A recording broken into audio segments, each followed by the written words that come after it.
Like broker చేసేసి ఫైనల్గా ఓ 200-300 తగ్గిస్తారు. మీకు టమోటా ఉంటుంది చూడండి. ఇప్పుడు ఫర్ ఎగ్జాంపుల్ మదనపల్లె మార్కెట్లో టమోటానేమో రూపాయి కేజీ అంటారు అనుకోండి. అదే మదనపల్లె ఊళ్ళో చిల్లర కొట్లో అడిగితేనేమో 20 రూపాయలు తీసుకుంటారు కేజీ, కనీసం 10 రూపాయలు చెప్తారు. ఆ సందు ఇదే షాప్ ముందు నుంచి వెళ్తాయి లారీలు. కానీ ఎందుకు అవుతుంది అక్కడ? దించేసుకోవాలి అతను. ఎన్నోసార్లు టమోటాలు తొక్కేశారు, మామిడికాయలు పారబోసారని ఎందుకు చూస్తాం? గిట్టుబాటు కాకపోతే రైతు కోపం వచ్చి అక్కడ పారేసిపోతాడు.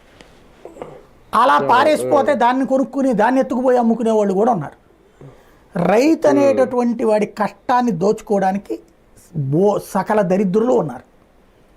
కష్టపడి ఆ రైతు పండిస్తే దాన్ని తినడానికి దరిద్రుల్లో బ్రోకర్లు ఉంటాడు, మిల్లు యజమానులు ఉంటాడు, వ్యాపారస్తులు ఉంటాడు, ఉద్యోగులు ఉంటారు, ప్రభుత్వ ఉద్యోగులు.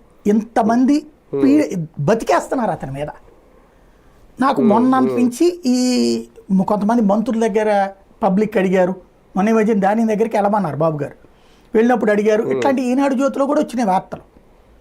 ఈ తర్వాత ప్రజాశక్తి వీటిలో కూడా వచ్చినప్పుడు నేను దాన్ని మనం ఇవన్నీ కూడా గమనించున్నాం కాబట్టి 1-2 చోట్ల ఫ్రెండ్స్తో మాట్లాడి వీడియో